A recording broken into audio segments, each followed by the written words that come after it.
ધોરણ 9ના વિદ્યાર્થી મિત્રો, આજે ગુરુવાર એટલે આજે આપણે વિજ્ઞાન શિક્ષણનો વાર. આપણે વિજ્ઞાનની અંદર તમારું પહેલું પ્રકરણ આપણી આસપાસમાં દ્રવ્ય એનો અભ્યાસ કરી રહ્યા છીએ. પ્રથમ અને દ્વિતીય આ બે ભાગ આપણે એમાંથી ભણ્યા અને એની ટૂંકી સમરી આપણે સહેજ જોઈ લઈએ. સૌથી પહેલું તો એ કે દ્રવ્ય એટલે શું, તો કે જે વસ્તુ જગ્યા રોકે અને દળ ધરાવે છે એને દ્રવ્ય કહે છે.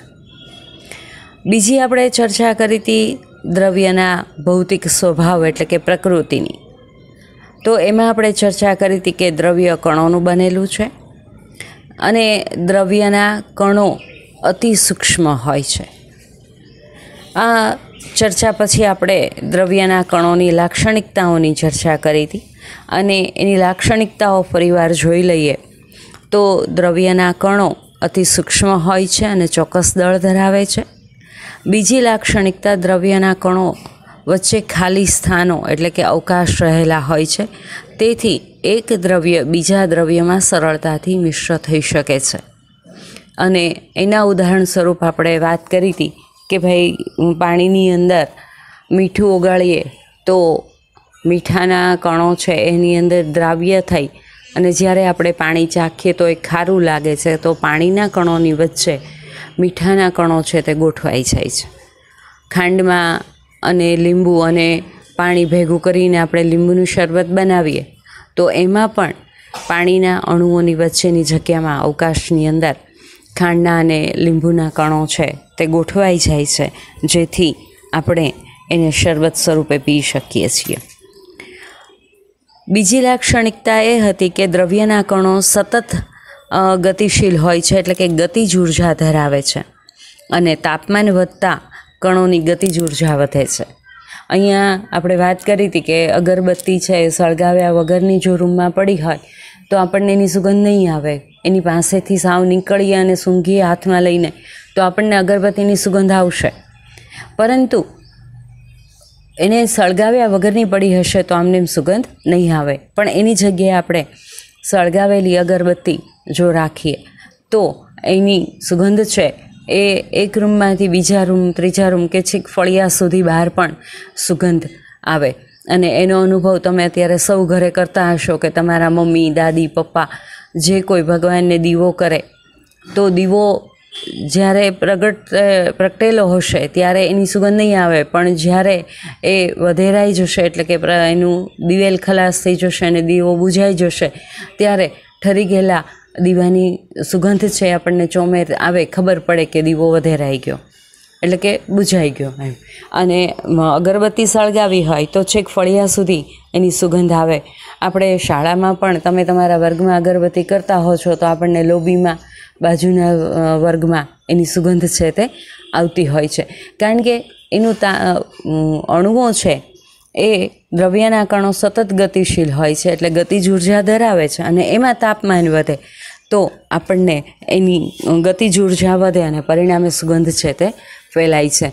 અને એટલે જ તમને આની ઉપરથી પ્રશ્ન પણ પૂછ્યો હતો કે ઠંડી થઈ ગયેલી રસોઈની સોડમ છે એ નથી આવતી, પરંતુ ગરમ ગરમ રસોઈની સોડમ છે એ ચોમેર ફેલાયેલી હોય છે. તો એનું કારણ એ જ કે રસોઈ ત્યારે ગરમ છે એટલે દ્રવ્યના કણોની ગતિજ ઉર્જા વધે અને એટલે એ ઝડપથી ફેલાય અને એટલે જ આપણને ગરમ ગરમ રસોઈની સોડમ છે તે આવતી હોય છે.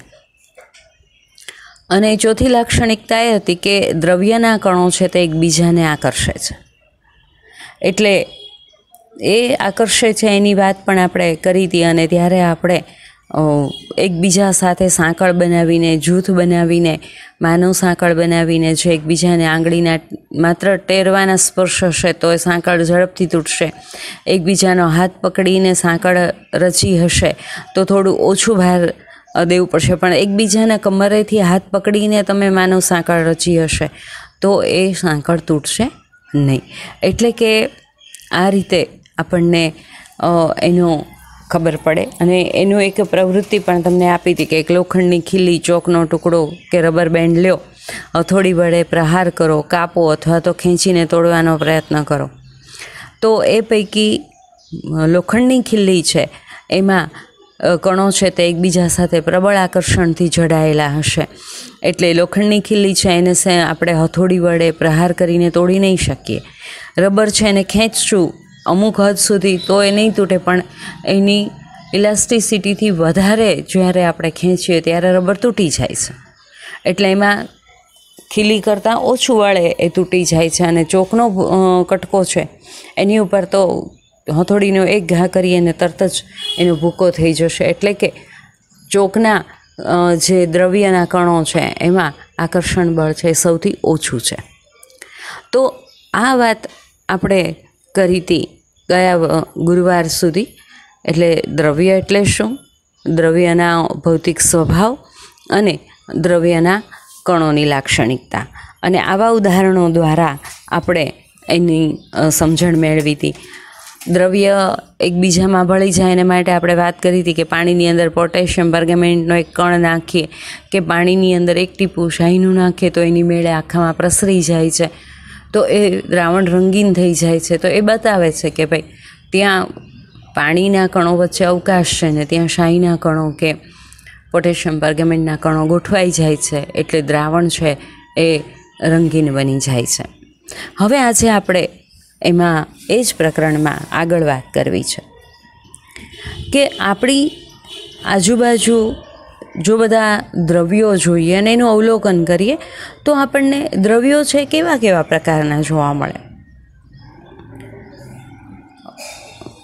પાણી છે એ કેવું છે, હવા કેવી છે, લોખંડની ખીલ્લી કેવી છે. તો અહીંયા આપણને ત્રણેયની અવસ્થા જુદી જુદી જોવા મળે છે. એટલે કે આપણી આસપાસના દ્રવ્યો છે એ ત્રણ જુદી જુદી અવસ્થા ધરાવે છે. અને એ અવસ્થાઓ કઈ છે તો કે ઘન, પ્રવાહી અને વાયુ. અહીં આપણને પ્રશ્ન થશે કે આવી અવસ્થાઓ ઉદ્ભવે શા માટે? આપણે કહી દીધું કે હા ભાઈ પાણી છે એ પ્રવાહી છે, હવા છે, વાયુ છે, લોખંડની ખીલ્લી છે એ ઘન છે. પણ એવું શા માટે? શા માટે લોખંડની ખીલ્લી પ્રવાહી નથી? કેમ પાણી છે એ ઘન સ્વરૂપમાં નથી? હવા છે એ કેમ પ્રવાહી સ્વરૂપમાં નથી? આવા બધા પ્રશ્નો મનમાં ઉદ્ભવે. તો આવા અવસ્થાઓ ઉદ્ભવે છે શા માટે? તો દ્રવ્યના કણોની લાક્ષણિકતા અને આંતર આણ્વીય આકર્ષણ બળની પ્રબળતા જુદી જુદી છે. અને એ જુદી જુદી હોવાની, કારણ કે દરેક દ્રવ્યના કણોની આંતર આણ્વીય આકર્ષણ બળની પ્રબળતા એકસરખી હોય એવું નથી બનવાનું. એની લાક્ષણિકતા જુદી જુદી હોવાની, અને એને કારણે જ દ્રવ્યની અવસ્થાઓ છે તે ઉદ્ભવે છે. અને સૌથી વધારે આંતર આણ્વીય આકર્ષણ બળ જેનું વધારે છે જે દ્રવ્યનું, અને એને કારણે સૌથી વધારે આંતર આણ્વીય આકર્ષણ બળ હોવાને કારણે એની અવસ્થા છે એ ઘન સ્વરૂપની રહેવાની. જે દ્રવ્યની આંતર આણ્વીય આકર્ષણ બળ છે એ મધ્યમ પ્રકારનું છે, અતિ પ્રબળ પણ નથી ને અતિ નિર્બળ પણ નથી, મધ્યમ પ્રકારનું છે. તો એવું દ્રવ્ય છે એ આપણને પ્રવાહી સ્વરૂપમાં મળવાનું. અને જે દ્રવ્યના કણોની આંતર આણ્વીય આકર્ષણ બળની પ્રબળતા છે એ સાવ ઓછી છે, ઘણી બધી નિર્બળ છે, એવું દ્રવ્ય છે એ આપણને હંમેશા વાયુ સ્વરૂપે મળવાનું. અને એટલે જ હવાની અંદર રહેલા જે દ્રવ્યો છે એ બધા દ્રવ્યોની આંતર આણ્વીય આકર્ષણ બળની પ્રબળતા ઓછી છે, સાવ ઓછી છે, અને એટલે જ એ આપણને વાયુ સ્વરૂપે મળે છે. આપણે કહીએ કે જળ વિના જીવન શક્ય નથી. આપણે પાણી ઘન સ્વરૂપનું હોત તો કેમ પી શકત? તરસ કેમ છીપાવી શકત? પાણી પીએ છીએ તો આપણી તરસ છીપે છે, પણ એની જગ્યાએ આપણે મુઠ્ઠી શીંગ ખાઈએ છીએ તો આપણી તરસ છીપે છે? નથી છીપતી. તો પાણી છે એની આંતર આણ્વીય આકર્ષણ બળ છે એ મધ્યમ છે, અને પરિણામે એ પ્રવાહી છે. અને પ્રવાહી છે તો આપણે પાણી પી શકીએ છીએ, આપણી તરસ છીપે છે, આપણું જીવન છે એ બરકરાર રહે છે. અને ઘન અવસ્થા, વિચારો કે લોખંડ ઘન ન હોત તો આપણી બેન્ચો કેવી હોત? લોખંડની બની ન હોત ને, કંઈક બીજું હોત એની જગ્યાએ. તો લોખંડ છે એ ઘન સ્વરૂપ છે. આવા ઘણા બધા ઘન અવસ્થાઓ છે. આપણે અહીંયા એક લોખંડ જેની સાથે આપણે સતત સવારે ઉઠીએ તો રાત્રે સૂઈએ ત્યાં સુધી સતત આવી ધાતુઓના અને ઘન અવસ્થાઓમાં સંપર્કમાં આવતા હોઈએ છીએ, ઘન દ્રવ્યોના સંપર્કમાં. એમાં લોખંડ સામાન્ય છે એટલે આપણે લોખંડની વાત કરી. તો આપણી બેન્ચીસ છે એનો આકાર આપવાનું કામ કોણ કરે? તો કે લોખંડની ફ્રેમ ઉપર આપણે સરસ મજાના પાટિયા જડ્યા છે લાકડાના ને, તો આપણી સરસ બેસવા માટે બેન્ચ તૈયાર થાય છે. એટલે ઘન અવસ્થા, પ્રવાહી અવસ્થા અને વાયુ અવસ્થા, આ ઉદ્ભવવાનું કારણ તો કે દ્રવ્યના કણોની લાક્ષણિકતા અને આંતર આણ્વીય આકર્ષણ બળની પ્રબળતા જુદી જુદી હોવાને કારણે દ્રવ્યની આ 3 અવસ્થાઓ ઉદ્ભવે છે. હવે આપણે આ 3 અવસ્થાના ગુણધર્મોની ચર્ચા કરીએ. કોને ઘન કહેશું, કોને વાયુ કહેશું, કોને પ્રવાહી કહેશું? તો એને માટે થઈ અને એક પ્રવૃત્તિની વાત કરીએ. તો પેન, પુસ્તક, સોય, દોરીનો ટુકડો આવું બધું એકઠું કરો અને આ વસ્તુઓને કોરા કાગળ ઉપર મૂકીને એની ફરતે પેન્સિલ વડે એના આકારનું રેખાચિત્ર બનાવીએ. હવે જુઓ કે શું આ તમામ વસ્તુઓને ચોક્કસ આકાર, સીમા અને કદ હોય છે? તમે પેન લીધી, પેનની ફરતે દોર્યું તો પેનનો ચોક્કસ આકાર છે. પુસ્તકની ફરતે એનું આકૃતિ દોરવાનો પ્રયત્ન કર્યો, બહારથી લાઈન દોરવાનો, તો પુસ્તક દોરાણું, સોય દોરાણી, દોરીનો ટુકડો દોરાણું. તો આપણે કહી શકીએ કે હા, આ દરેક વસ્તુ ચોક્કસ આકાર, સીમા અને કદ ધરાવે છે. હવે આ બધાને હથોડી વડે ટીપીએ કે એને ખેંચીએ કે નીચે પાડીએ તો શું થશે? હવે પેનને, પુસ્તક, સોય, દોરી આ બધાનો ઘા કર્યો કે ખેંચ્યું તો શું થયું? તો કે એનો મૂળભૂત આકાર છે તે નથી બદલાતો. હથોડી વડે ટીપીએ તો તૂટી જાય, પણ પેન તો એમ જ રહે. તૂટેલી, ભાંગેલી, તૂટેલી, પણ એ પેન તો રહે જ. પુસ્તકને ખેંચીએ તો ફાટી જાય, પણ પુસ્તકનો આકાર નથી બદલાઈ જતો. આકાર મીન્સ તમે પુસ્તક છે ને આપણે ખેંચીએ તો કે હેઠે ઘા કરીએ તો એના પાના એટલે એના પેજ છે એ ફાટી જશે, એનું બાઇન્ડિંગ ઢીલું થઈ જશે, આવું બધું થશે. પણ કાગળ ઘન અવસ્થામાં જ રહેવાનો, એ કાંઈ પ્રવાહી અવસ્થામાં નથી ફેરવાનો. એવી જ રીતે સોય કે દોરીનો ટુકડો, દોરી છે એને કટકા થઈ જાય, કદાચ બહુ ખેંચે તો લાંબી થઈ જાય, સોય છે એ બટકી જાય, પણ એની અવસ્થામાં કોઈ ફેરફાર થતો નથી. અને શું આ બધી જ વસ્તુઓનું એકબીજામાં પ્રસરણ શક્ય છે? નથી. તમે સોય ભેગી દોરી મૂકો કે સોય ભેગું પુસ્તક મૂકો કે પેન ભેગું પુસ્તક મૂકો ને કલાક રહીને જોવા જાઓ તો પેન છે એ પુસ્તકમાં ઓગળી ગઈ હોય એવું શક્ય બને જ? જેમ પાણીમાં મીઠું નાખ્યું કે પાણીમાં ખાંડ નાખીને ખાંડ ઓગળી ગઈ, થોડી વાર રહીને આપણે જોઈએ કે શાહીનું ટીપું પાણીમાં નાખ્યું ને આખું પાણી છે, ગ્લાસ ભરેલો પાણી કે બીકર ભરેલું ને એનો રંગ બદલાઈ ગયો, એ અંદર પ્રસરણ થઈ ગયું, એવું શક્ય બને છે? તો કે ના, આ વસ્તુઓનું પ્રસરણ શક્ય બનતું નથી. તો પાછો પ્રશ્ન એમ થાય કે એને બળ લગાડીએ તો આ વસ્તુઓને સંકોચવાનો કે દબાવવાનો પ્રયત્ન કરીએ તો શું થશે? દબાઈ જશે. પેનને દબાવીએ તો એ નાની દબાઈ જશે, પુસ્તક દબાઈ જશે, સોય દબાઈ જ નથી દબાતી. તો કે આ વસ્તુઓનું સંકોચન છે એ લગભગ અશક્ય છે. તો આ તમામ ઉદાહરણો છે એ ઘન પદાર્થના છે. તમે એમ કહેશો કે બેન આ તો ઘન છે, આને તમે અમને એમ કહો, પણ એ કંઈ થોડું થવાનું નથી જ થવાનું. તમે પોતે દબાવી જોશો કે હું દબાવી છું, નથી થવાનું, કારણ કે એ ઘન પદાર્થ છે. તો આની ઉપરથી આપણે જોઈ શકીએ છીએ કે આ દરેક વસ્તુને ચોક્કસ આકાર, નિશ્ચિત રેખાઓ અને ચોક્કસ કદ છે, એટલે કે અવગણી શકાય તેવું, ગણી ન શકાય તેવું સંકોચન છે. આની ઉપરથી આપણે કહી શકીએ કે ઘન પદાર્થ ઉપર બાહ્ય બળ લગાડવા છતાં તે પોતાનો મૂળભૂત આકાર જાળવી રાખે છે. ઘન પદાર્થ ઉપર બળ લગાવતા એ તૂટી શકે પરંતુ એના આકારમાં ફેરફાર થવો મુશ્કેલ છે, એટલે કે ઘન પદાર્થ છે તે દ્રઢ છે, રિજિડ. અંગ્રેજીમાં એને કહી શકાય રિજિડ. તો આ ઘન પદાર્થ કોને કહી શકાય? આ ઘન પદાર્થને આપણે હવે ફરી વખત ઘન પદાર્થના ગુણધર્મો જોઈએ તો ઘન પદાર્થ કોને કહી શકાય?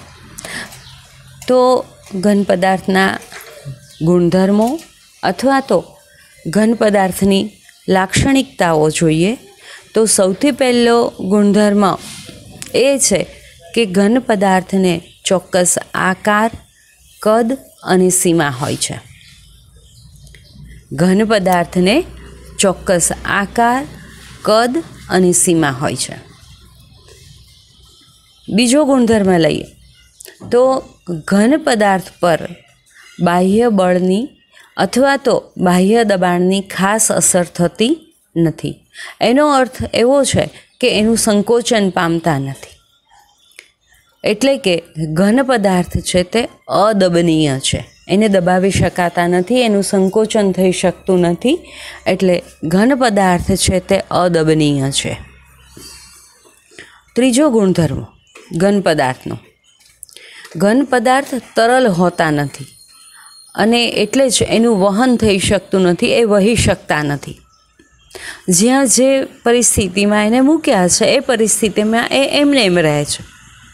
આજે તમે બધા અત્યારે ઘરે છો, તમારા ઘરે મૂકેલા કબાટ, પલંગ, ખુરશી આ બધું જ યથાસ્થાને જ્યાં મૂક્યું હોય, અનાજના પીપ મૂક્યા હોય, વાસણ મૂક્યા હોય, તમે સવારે ગોઠવ્યા હોય, તમે રાત્રે જુઓ તો એ બધા ત્યાં ને ત્યાં રહેવાના. રાત્રે મૂક્યા હોય, સવારે ઉઠીને જુઓ તો એ બધા ત્યાં ને ત્યાં જ હોય છે. જ્યારે તમે એને ધક્કો મારીને કે બળ લગાડીને ખસેડો તો જ એ ખસેડાશે, બાકી ત્યાં એ પોતાની જગ્યાએ એમનેમ જ હોય છે. જ્યારે પાણીનું ટીપું કે પાણીનો ગ્લાસ ઢોળાણો તો શું થશે? પાણી છે એ વહી જાય છે, કારણ કે એ તરલ છે. તેલ ઢોળાણું હોય તો વહી જશે. તમારી મમ્મી રોટલી ચોપડે કે રોટલો કે ભાખરી ચોપડે તો ઘી છે એ ગરમ થશે એટલે પ્રવાહી સ્વરૂપ છે, તો એ તરલ છે, એ સહેલાઈથી આખી રોટલીમાં, ભાખરીમાં કે રોટલામાં સહેલાઈથી પ્રસરી જાય છે. એટલે તમે એક ચમચી ઘી લઈને આખી ભાખરી ઉપર છે એ સહેલાઈથી પ્રસરાવી શકશો, પણ એની જગ્યાએ તમે એક ચમચી ચોખાના દાણા મૂક્યા હશે તો એની મેળે પ્રસરી જશે? નહીં પ્રસરી જાય, કારણ કે ચોખા ઘન પદાર્થ છે, ઘી કે તેલ છે પ્રવાહી પદાર્થ છે, તો એ તરલ છે, તો એ સહેલાઈથી વહી જશે ને તમે સહેલાઈથી આખા રોટલી કે ભાખરી કે રોટલા ઉપર એ ચોપડી શકશો.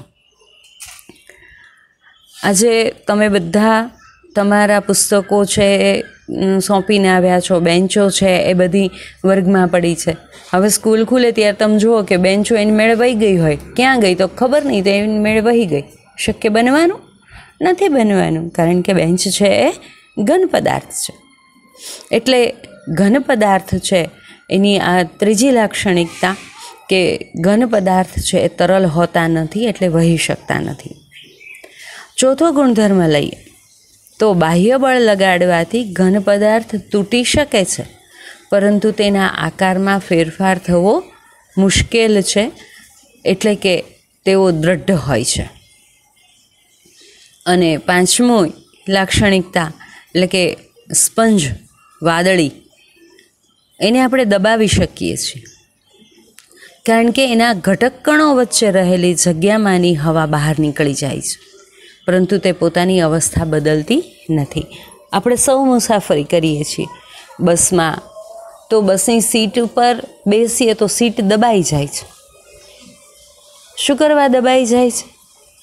સીટની અંદર શું છે, રેક્ઝિનની અંદર, તો કે ત્યાં સ્પંજ ભરેલું છે, અને સ્પંજ ઉપર જ્યારે આપણે બેસીએ છીએ ત્યારે સીટ દબાઈ જાય, ખાડો પડી જાય, પછી પાછા ઊભા થઈએ એટલે સરખું થઈ જાય. તો આમ થવાનું કારણ તો કે સ્પંજની અંદર વચ્ચે આ વાદળીની અંદર જે હવા છે એ હવા નીકળી જશે, એટલે આપણે બેસીએ ત્યારે એ સીટ દબાઈ જશે, અને પછી જ્યારે પાછા ઊભા થઈએ ત્યારે એમાં હવા પાછી ભરાઈ જશે, એટલે એ પાછી સીટ હતી એવી ને એવી થઈ જશે. પરંતુ સ્પંજ એટલે કે વાદળી કે સીટ એની અવસ્થા બદલાતી નથી. આપણે બેસી જઈએ તો એ કાંઈ પ્રવાહી સ્વરૂપમાં કે વાયુ સ્વરૂપમાં ફેરવાય છે? નથી થતી. તો આ મુસાફરી દરમિયાનનો આવા ઘણા બધા અનુભવો આપણે સૌએ કર્યા હોય, પણ મુસાફરી થતી હોય અને આ આપણો સ્વાભાવિક અનુભવ છે એટલે તમને આ એક ઉદાહરણ આપ્યું છે. આમ ફરી વખત આપણે ઘન અવસ્થાના ગુણધર્મો જોઈ લઈએ તો ઘન પદાર્થને ચોક્કસ આકાર, કદ અને સીમા હોય છે. બીજું, ઘન પદાર્થ પર બાહ્ય દબાણની ખાસ અસર થતી નથી અને તેથી સંકોચન પામતા નથી, એટલે કે અદબનીય છે. 3, ઘન પદાર્થ તરલ હોતા નથી, આથી વહી શકતા નથી. 4, બાહ્ય બળ લગાડવાથી ઘન પદાર્થ તૂટી શકે છે, પરંતુ તેમના આકારમાં ફેરફાર કરવો મુશ્કેલ છે, આથી જ તેઓ દૃઢ હોય છે. અને 5, સ્પંજ એટલે કે વાદળીને આપણે દબાવી શકીએ છીએ, કારણ કે તે ઘટક કણોની વચ્ચે રહેલી જગ્યામાંની હવા બહાર નીકળી જાય છે, પરંતુ એની અવસ્થા બદલાતી નથી. તો આવી રીતે આપણે અહીંયા આની ચર્ચા ઘન પદાર્થના ગુણધર્મોની કરી. હવે રબર બેન્ડની રિંગ લઈએ અને એને ખેંચાણ આપીને એના આકારમાં ફેરફાર કરી શકીએ છીએ. તો શું રબર બેન્ડ ઘન પદાર્થ છે? તો અહીંયા આપણે હા, એ ઘન પદાર્થ છે, કારણ કે બાહ્ય બળ લગાડતા રબર બેન્ડનો આકાર બદલાય છે. એની ઉપરનો બાહ્ય બળ દૂર કરતાં એ પુનઃ પોતાનો મૂળભૂત આકાર છે એ ધારણ કરે છે. અને જો અતિશય બળ લગાડીએ તો રબર બેન્ડ તૂટી જાય છે. મીઠું કે ખાંડ ને જુદા જુદા આકાર ધરાવતા પાત્રોમાં ભરીએ તો એનો આકાર બદલાઈ જાય છે. પાત્રમાં ભર્યો હોય એના જેવો આકાર થઈ જાય છે અને એ ઘન છે. તો કે હા, ઘન પદાર્થ તો છે જ. મીઠું કે ખાંડને આપણે હાથમાં રાખીએ કે પછી કોઈ રકાબી કે બરણી કે ડબ્બામાં ભરીએ તો એનો મૂળભૂત આકાર છે એ બદલાઈ જતો નથી. હા, જો એને પાણી સાથે સંપર્કમાં આવે તો ઓગળી જશે ખરો, પણ જો એ ઘન સ્વરૂપમાં જ રાખીએ તો એના સ્ફટિકોનો આકાર છે એ બદલાતો નથી. ખાંડ ચોરસ હોય તો ચોરસ જ રહે, પછી એ કાંઈ વાંકી ચૂકી ન બની જાય. એટલે કે એના સ્ફટિકનો મૂળભૂત આકાર છે એ યથાવત રહેશે. અને વાદળી છે એની અંદર તો હમણાં આપણે વાત કરી જ કે નાના છિદ્રો હોય, હવા ભરાયેલી હોય, દબાવીએ તો હવા બહાર નીકળી જાય, એનું સંકોચન થાય, પાછું દબાણ હટાવી લઈએ તો મૂળભૂત સ્વરૂપમાં આવી જાય. હવે આપણે વાત કરીએ પ્રવાહી અવસ્થા. ઘન અવસ્થા તમને બધાને બરાબર સમજાઈ ગઈ હશે જ. ન સમજાય તો તમારે મને મારા પર્સનલ વોટ્સએપમાં પ્રશ્નો તો પૂછવાની છૂટ છે જ. હવે આપણે વાત કરીએ પ્રવાહી અવસ્થા. તો પ્રવાહી અવસ્થાના ગુણધર્મોનો અભ્યાસ કરવા માટે થઈ અને કેટલીક પ્રવૃત્તિ કરીએ. પાણી, ખોરાક રાંધવા માટેનું તેલ, એ પછી શીંગ તેલ હોય, કપાસિયા તેલ હોય, તલ તેલ હોય, પામોલીન હોય, જે પણ વપરાતું હોય તે તેલ, દૂધ, જ્યુસ એટલે કે ફળોનો રસ અને ઠંડુ પીણું, આ બધું આપણે ભેગું કરીએ.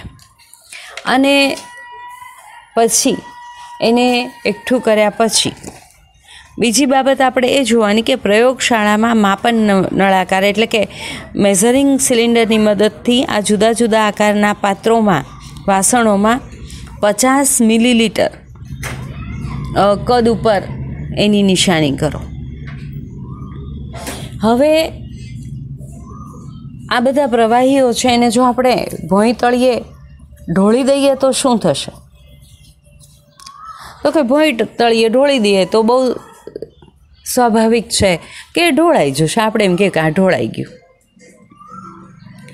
બીજું, જો કોઈ એક પ્રવાહીનું 50 મિલીલીટર કદ લઈ અને એને જુદા જુદા પાત્રોમાં કે એક પછી એક ભરીએ તો શું થશે? એનું કદ છે એ તમામ જગ્યાએ, તમામ પાત્રમાં એક સરખું રહેશે. તો પ્રવાહીનું કદ છે એ જ્યારે આવી રીતે આપણે જુદા જુદા આકારના પાત્રોમાં ભરીએ ત્યારે એનું કદ છે તો સરખું જ રહેવાનું, 50 મિલીલીટર જ રહેવાનું. તો પ્રશ્ન એ થશે કે શું પ્રવાહીનો આકાર છે તે એક સમાન જળવાઈ રહે છે ખરો? ના, નથી જળવાતો. પ્રવાહીનો આકાર જે પાત્રમાં ભર્યો હોય એ પાત્ર પ્રમાણેનો થશે. આપણે કસનળીમાં ભરીએ તો કસનળીનો આકાર થઈ જશે, જો આપણે ચંબુમાં ભરીએ તો ચંબુનો આકાર થઈ જશે, જો આપણે એને પ્યાલામાં ભરશું તો પ્યાલાનો આકાર થઈ જશે, બીકરમાં ભરશું તો બીકરનો આકાર થશે, જો આપણે એને લોટામાં ભરશું તો લોટાનો આકાર થશે. એટલે કે પ્રવાહીનો આકાર છે તે એક સમાન જળવાઈ રહેતો નથી. બીજું કે પ્રવાહીને એક પાત્રમાંથી બીજા પાત્રમાં રેડીએ તો એ સરળતાથી વહન પામે છે. હા, સરળતાથી વહન પામે છે. તમે લોટાનું પાણી ગ્લાસમાં રેડો તો સરળતાથી વહન પામી જાય. આપણા ઘરે મહેમાન આવ્યા હોય, મમ્મી ચા તપેલીમાં બનાવે, પછી કીટલીમાં ગાળી દે તો તપેલીમાંથી કીટલીમાં સહેલાઈથી ગળાઈ જાય. મહેમાનોને આપણે રકાબીઓ અને કીટલી લઈને જઈએ, દરેક મહેમાનની પાસે રકાબી મૂકી અને ચા રેડીએ છીએ કીટલીમાંથી, તો કીટલીમાંથી સરળતાથી વહન પામે છે. કારણ શું? તો કે ચા પ્રવાહી છે. પણ ચાની ભૂકી હોય તો ચાની ભૂકી છે એ એટલી સરળતાથી વહન પામી શકે નહીં, કારણ કે એ ઘન પદાર્થ છે. જ્યારે બનાવેલી ચા સહેલાઈથી આપણે એને પ્રવાહી હોવાથી રેડી શકીએ છીએ. એટલે કે પ્રવાહી છે એ સરળતાથી વહન પામે છે. હવે આપણે જોઈ શકીએ છીએ કે પ્રવાહીને નિશ્ચિત આકાર હોતો નથી, પરંતુ નિશ્ચિત કદ છે. એટલે એને જે પાત્રમાં ભરવામાં આવે તે પાત્ર જેવો આકાર તે ધારણ કરે છે. પ્રવાહીમાં વહનશીલતાનો ગુણ છે અને એટલે જ એનો આકાર બદલાય છે. એટલે એની ઉપરથી આપણે એનું ગુણધર્મ તારવી શકીએ કે પ્રવાહી છે એ સખત નહીં પરંતુ તરલ હોય છે. આપણે પ્રકરણની બહુ શરૂઆતમાં જુદી જુદી પ્રવૃત્તિઓ કરી હતી અને એમાં આપણે પ્રવૃત્તિ જે કરી હતી એ 1.4 અને 1.5 એ પ્રવૃત્તિ શું કરી હતી? તો કે આપણે પાણીથી ભરેલા બીકર લઈને એમાં ભૂરી કે લાલ શાહીનું એક ટીપું નાખ્યું હતું ને એકમાં આપણે મધનું ટીપું નાખ્યું હતું અને પછી એ બંનેને એમને રહેવા દીધા હતા. તો શાહીનું ટીપું ઉમેર્યા પછી તરત જ તમે એમાં અવલોકન કરો તો શું થતું હતું? તો કે શાહીના રંગના કણો છે તે પાણીમાં તરત ફેલાઈ ગયા હતા અને પાણી રંગીન થઈ ગયું હતું. અને મધનું ટીપું ઉમેર્યું હતું તો તરત જ એની અંદર પ્રસરણ જોવા મળ્યું નહોતું. થોડા સમય બાદ આપણને થોડી વાર પછી જોયું હતું ત્યારે એ મધનું ટીપું છે એ ધીરે ધીરે પ્રસરણ પામી અને ફેલાણું હતું. એવી જ રીતે આપણે બીજી પ્રવૃત્તિ 1.5 જોઈ હતી કે ગરમ પાણી ભરેલા એક પાત્રમાં અને ઠંડા પાણી ભરેલા એક પાત્રમાં કોપર સલ્ફેટ અથવા તો પોટેશિયમ બર્ગમેન્ટનો સ્ફટિક ઉમેરી અને એક બાજુ રાખી મૂકી હલાવ્યા વગર સ્ફટિકને તળિયે બેસવા દીધો હતો. તો શું જોયું હતું? તો કે તાપમાન એટલે કે જે ગરમ પ્રવાહી હતું એની અંદર કણ છે તળિયે બેસી અને તરત જ ફેલાઈ ગયો હતો. એ પ્રમાણે ઠંડા પાણીમાં એ ઝડપથી ફેલાણો નહોતો. એટલે અહીંયા આપણે ઘન અને પ્રવાહી પદાર્થોનું પ્રવાહીમાં પ્રસરણ, જેને અંગ્રેજીમાં ડિફ્યુઝન કહેવામાં આવે, એ સંભવી શકે છે. વાતાવરણના વાયુઓ છે પાણીમાં પ્રસરણ પામીને ઓગળે છે અને ખાસ કરીને આ વાયુઓમાં ઓક્સિજન અને કાર્બન ડાયોક્સાઇડ છે એ પ્રસરે છે અને ઓગળે છે. અને એટલા માટે જ જળચર પ્રાણીઓ અને વનસ્પતિઓના અસ્તિત્વ જળવાઈ રહે છે. જો પાણીમાંનો ઓક્સિજન પાણીમાં ઓગળતો જ ન હોત તો જળચર સજીવોનું જીવન શક્ય હોત ન હોત, કારણ કે જળચર સજીવો તમામ પ્રકારની માછલીઓ એ પાણીમાં ઓગળેલા ઓક્સિજનનો ઉપયોગ કરીને પોતાની શ્વસન ક્રિયા કરી શકે છે અને પાણીમાં એણે કાઢેલો કાર્બન ડાયોક્સાઇડ, ઉચ્છ્વાસમાં કાઢેલો કાર્બન ડાયોક્સાઇડ છે એ પાણીમાં ઓગળી અને કાર્બોનેટ સ્વરૂપે આપણને શુળત્વચી પ્રાણીઓના શરીર ઉપર આખું કાર્બોનેટનું પડ જોવા મળે છે. તો એ પાણીમાં ઓગળેલો કાર્બન ડાયોક્સાઇડ આવી રીતે કેલ્શિયમ કાર્બોનેટના સ્વરૂપે થઈ શકે. તો આ બધું ત્યારે જ શક્ય બને છે. એટલે દરેક સજીવ માટે પોતાના અસ્તિત્વ માટે શ્વાસ લેવો પણ જરૂરી છે. એટલે જળચર પ્રાણી પાણીમાં ઓગળેલા ઓક્સિજનને શ્વાસ તરીકે લે છે. તો આ બધી ચર્ચાઓ, આ બધી પ્રવૃત્તિ ઉપરથી આપણે એક તારણ કાઢી શકીએ કે ઘન, પ્રવાહી અને વાયુ એમ ત્રણેયનું પ્રસરણ પ્રવાહીમાં શક્ય છે. ઘનની સરખામણીમાં પ્રવાહીનો પ્રસરણ દર વધુ હોય છે. એવું એટલા માટે થાય છે કે પ્રવાહી અવસ્થામાં દ્રવ્યના કણો છે એ સ્વતંત્ર રૂપે ગતિ કરે છે અને ઘનની સાપેક્ષે પ્રવાહીના કણો વચ્ચે ખાલી અવકાશ વધુ હોય છે. એટલે કે ઘનની સરખામણીમાં પ્રવાહીના કણો વધુ દૃઢ ન હોવાથી છૂટાછવાયા ગોઠવાય છે. તો આ ચર્ચાના અંતે આપણે પ્રવાહી અવસ્થાના ગુણધર્મો જો તારવીએ તો પ્રવાહી અવસ્થાના ગુણધર્મો આ પ્રમાણે થશે. એક, કે પ્રવાહી પદાર્થને નિશ્ચિત આકાર હોતો નથી, પરંતુ તે નિશ્ચિત કદ ધરાવે છે. બીજો ગુણધર્મ એ થશે કે પ્રવાહીને જે પાત્રમાં ભરવામાં આવે તે પાત્ર જેવો આકાર તે ધારણ કરે છે.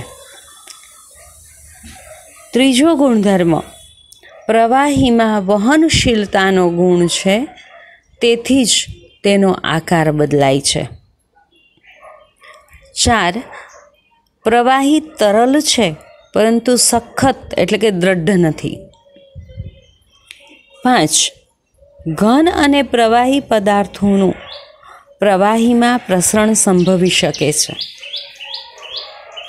6, વાતાવરણમાંનો ઓક્સિજન અને કાર્બન ડાયોક્સાઇડ વાયુ પાણીમાં પ્રસરણ પામે છે અને કંઈક અંશે દ્રાવ્ય થાય છે. આમ વાયુ પણ પ્રવાહીમાં પ્રસરણ પામી શકે છે. 7, ઘન પદાર્થની સરખામણીમાં પ્રવાહીનો પ્રસરણ દર વધુ હોય છે, કારણ કે પ્રવાહી અવસ્થામાં દ્રવ્યના કણો સ્વતંત્ર રૂપે ગતિ કરે છે અને ઘનની સાપેક્ષે પ્રવાહીના કણો વચ્ચે અવકાશ વધુ હોય છે. 8, પ્રવાહી ઘનની સરખામણીમાં વધુ સંકોચન પામી શકે છે. અને 9મો ગુણધર્મ, પ્રવાહીને દબાણ આપતા તેના કદમાં નહિવત ઘટાડો થાય છે, જેને પ્રવાહીનું અસંકોચન કહે છે. જેમ ઘન પદાર્થ અદબનીય છે, એમ પ્રવાહી છે તે અસંકોચનીય છે. તો આ પ્રવાહી પદાર્થના ગુણધર્મો થયા. આમ આપણે બે પ્રકારના પદાર્થની, દ્રવ્યની બે અવસ્થાઓની આજે ચર્ચા કરી. એક ચર્ચા કરી આપણે ઘન પદાર્થની, ઘન અવસ્થાની, તેના ગુણધર્મોની ચર્ચા કરી. અને બીજી આપણે જોઈ દ્રવ્યની, પ્રવાહી અવસ્થાની. આમ બે અવસ્થાની ચર્ચા કરી. ત્રીજી અવસ્થાની ચર્ચા છે એ આપણે આવતા વખતે કરશું.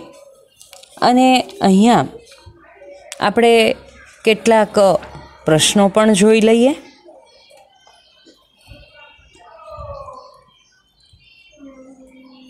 પ્રશ્ન 1, પ્રવાહી અવસ્થા ધરાવતા દ્રવ્યને આકાર કેવો હોઈ શકે? બીજી બીજો પ્રશ્ન,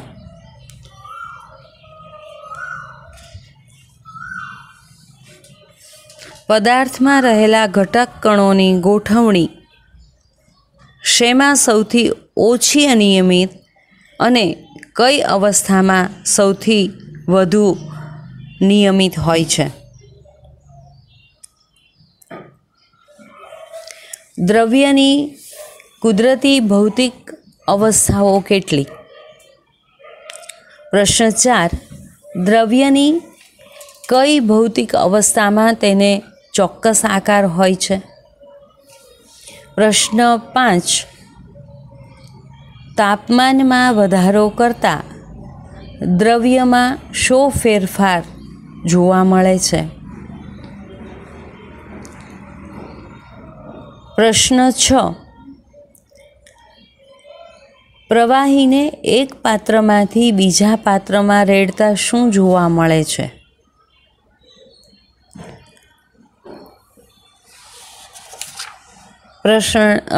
પ્રશ્ન 7, પ્રસરણ એટલે શું?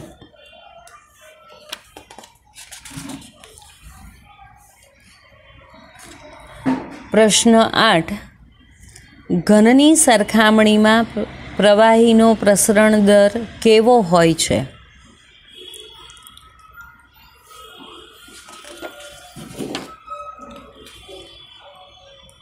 પ્રશ્ન 9,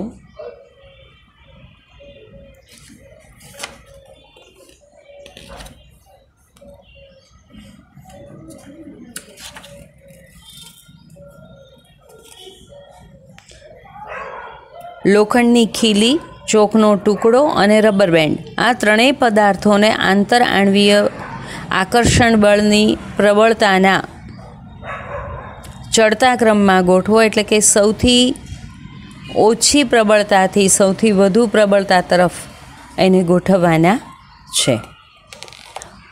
પ્રશ્ન 9, મીઠું પાણીમાં દ્રાવ્ય થઈ જાય છે, વૈજ્ઞાનિક કારણ આપી અને સમજાવવાનું છે કે આવું શા માટે. અને પ્રશ્ન 10,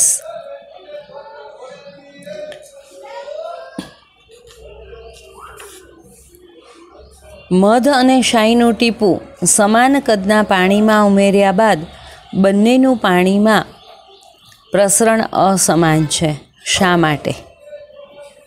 આ પ્રશ્નોના જવાબ તમારે મને આવતીકાલ સાંજ સુધીમાં મારા પર્સનલ વોટ્સએપ ઉપર આપી દેવાના છે. અને હવે તમે જાણો જ છો કે આપણે સૌ યુટ્યુબના માધ્યમથી અભ્યાસ કરીએ છીએ, તમને કરાવવાનો છે, ત્યારે તમને એની લિંક મોકલી દઈશું. તમે લિંકથી વારંવાર સાંભળી શકશો અને અભ્યાસ કરી પુનરાવર્તન કરી અને એને યોગ્ય રીતે સાંભળી શકશો. જવાબ છે એ તમારામાંથી મને 4-5 વિદ્યાર્થીઓ જ આપે છે.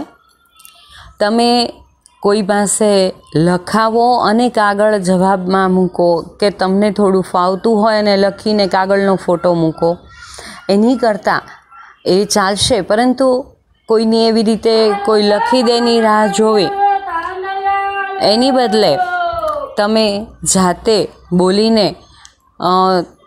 ઓડિયો ક્લિપમાં તમારા જવાબ મૂકશો તો પણ ચાલશે, જેથી તમે સ્વતંત્ર રીતે તમારે જ્યારે જવાબ આપવો હોય ત્યારે આપી શકશો. અને હજી પણ તમારા આ જવાબો જ તમારી હાજરી છે એ વિજ્ઞાન વિષયની છે એવું બતાવે છે. તમારા જવાબો નહીં મળે ત્યાં સુધી જે તે વિષયમાં તમારી ગેરહાજરી ગણાશે. એટલે વધુને વધુ વિદ્યાર્થીઓ તમે સાંભળો છો તો જવાબ આપવાનો પ્રયત્ન કરો, જેવો આવડે એવો જવાબ આપતા શીખો. અસ્તુ.